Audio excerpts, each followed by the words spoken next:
Prof Mahfud itu surveinya naik tinggi karena sebuah isu. Hanya satu momen. Jadi ketika cawapres lain berjuang sudah setahun, 2 tahun, setengah tahun, Prof Mahfud ini cukup 5 jam kalau nggak salah waktu itu ya.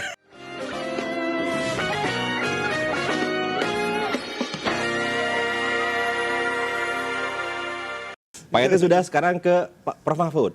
Ya, Prof Mahfud. Mungkin dari Bang Andre dulu. Di internal bagaimana ke Prof Mahfud? Ya, saya pernah ditugaskan untuk mendampingi Pak Mahfud. Gitu. Waktu itu kami ke ND, tapi mampir dulu di Maumere gitu, dan ada beberapa acara gitu kan. Nah, saya melihat bahwa respon terhadap Pak Mahfud ini luar biasa gitu. Ini di daerah gitu. Juga dalam perjalanan gitu. Saya lihat wah ini antusiasme terhadap Pak Mahfud ini terutama ketika isu-isu itu menyangkut keadilan gitu. Oke. Cukup kuat. Sangat kuat. Dan itu dirasakan betul orang-orang kampung. Ketika beliau bicara tentang, ya kebetulan waktu itu maaf saya waktu itu berkaitan dengan BTS, dan waktu itu berkaitan dengan BTS dan orang dari kampung kami sendiri gitu kan. Saya pikirnya orang ini kan istilahnya orang tidak suka gitu dengan apa yang disampaikan oleh Pak Mahfud. Ternyata orang melihat ini orang pendekar pembela keadilan gitu. Itu satu hal yang juga mungkin haus akan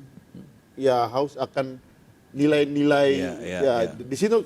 Kalau tadi yang saya sampaikan, kalau bicara soal kuantitatif mungkin beliau kurang gitu, tapi ketika ada aspek kualitatif.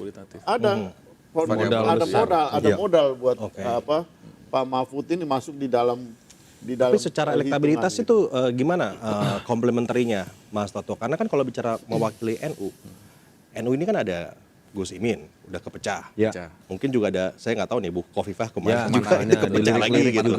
Udah gitu Gus Duriannya ke sebelah mana juga itu kepecah lagi. Jadi Pak Mahfud ini NU yang sebelah mana nih yang diwakili oleh beliau? Jadi yang menarik gini ya, kalau kita baca, memang kalau kita melihat dalam ruang gerak jejaring dan basis pemilih NU ini kan porsi kuenya kayak sudah terbagi-bagi. Banyak simbol-simbol yang dianggap mewakili. Erick Thohir saja misalnya dianggap dekat, misalnya dengan PBNU, Banser, lalu kemudian yang jelas PKB misalnya. Jaringan Gus Durian berbeda lagi, jaringan Gus Durian aja bisa kebagi dua. Ada barikade Gus Dur di bawah Mbak Yeni, ada jaringan Gus Durian di bawah Mbak Lisa, tanda kutip ya. Nah, Prof Mahfud kan kemudian orang, lalu ada di posisi mana Prof Mahfud? Jangan sampai setengah-setengah. Tapi kalau kita baca di survei, Prof Mahfud ini sebetulnya sudah melampaui apa yang bisa dianalisis hanya terkait dengan ke-NU-an atau ke Jawa Timuran, karena beliau adalah orang Madura ya. Karena Prof Mahfud ini ternyata punya modal tadi secara kualitatif yang lebih dari sekedar latar belakang dia sebagai NU atau keetnisannya. Contoh, Prof Mahfud itu surveinya naik tinggi karena sebuah isu. Hanya satu momen. Jadi ketika cawapres lain berjuang sudah setahun, 2 tahun, setengah tahun, Prof Mahfud ini cukup 5 jam kalau nggak salah waktu itu ya. Tanda kutip berantem sama Komisi 3. Karena sebuah peristiwa yang memang bisa jadi wow efek. Artinya memang ada modal yang mungkin, ya, Prof Mahfud kan track recordnya panjang ya.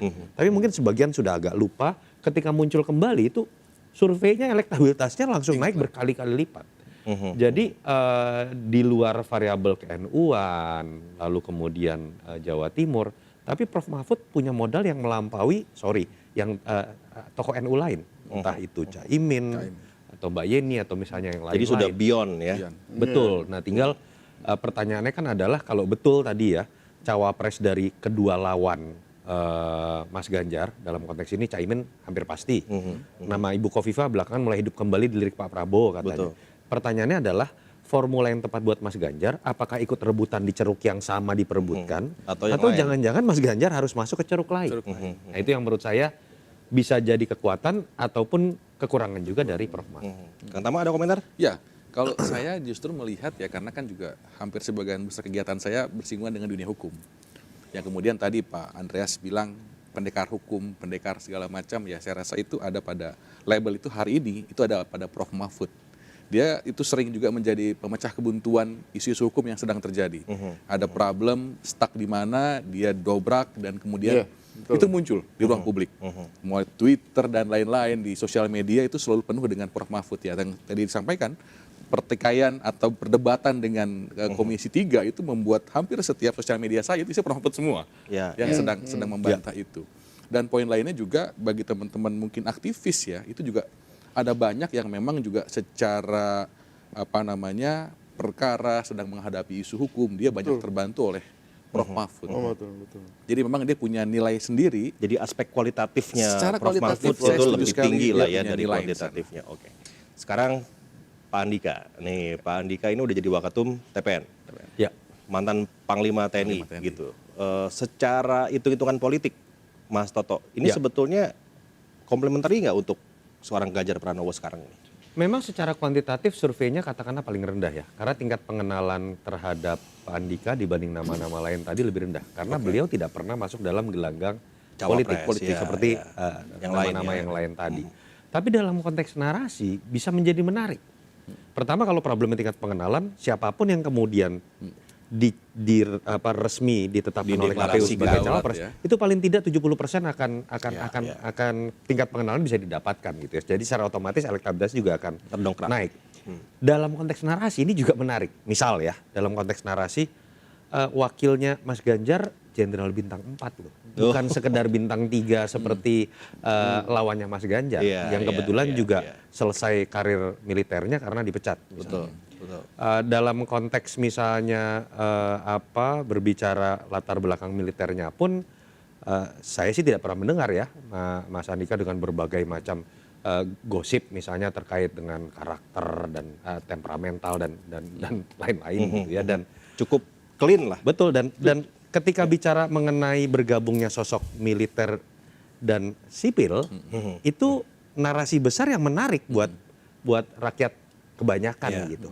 Dan itu kan mengkombinasikan antara sipil yang biasanya cenderung bisa mengakselerasi cepat dengan kekuatan militer yang masih bisa menjamin stabilitas. Dan kalau kita bicara apa sih variabel kepemimpinan yang diinginkan oleh publik dalam konteks survei selalu dua. Satu merakyat, kedua tegas atau berwibawa. Jadi ketika itu menjadi variabel pelengkap dalam konteks literally ya, dua-duanya digabungkan, buat saya itu juga potensi narasi yang bisa menjadi daya ledak. Narasinya jadi menarik ya kalau misalnya Andika ada elemen of surprise-nya juga. Iya. Bang Andri? Kalau Pak Andika ini yang juga saya kira masuk di dalam variabel kualitatif yang saya maksudkan. Artinya beliau memang selama ini relatif ya dari segi elektabilitas relatif ketinggalan dari yang lain gitu. Tapi figur Pak Andika ini, saya kenal Pak Andika sudah cukup lama sejak beliau masih lihat call mungkin cukup lama lah gitu. Dan saya melihat potensi dari figur Pak Andika ini bahkan sebelum ketika waktu itu Nasdem ada berapa? 3 nama ya? 3 nama. Kan masih Ganjar, Anies, dan Andika. Saya akan melihat bahwa ini potensi ada pada beliau gitu. Sempat juga kami berdiskusi gitu. Tapi ya saya secara pribadi gitu, artinya ini lebih ke perkawanan gitu. Tapi beliau bukan tipe orang yang senang menonjolkan diri itu di politik.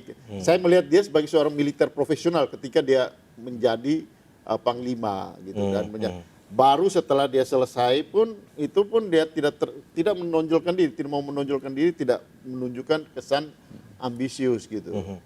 Nah, ini menjadi titik lemah di dalam elektabilitas gitu. Tapi ini juga bisa jadi kekuatan gitu.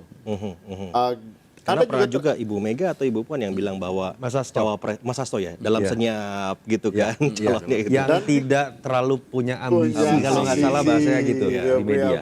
Saya kira itu satu hal tapi punya karakter, punya sikap tegas, dan itu tadi saya sepakat dengan apa yang ditampilkan oleh Mas Toto tadi.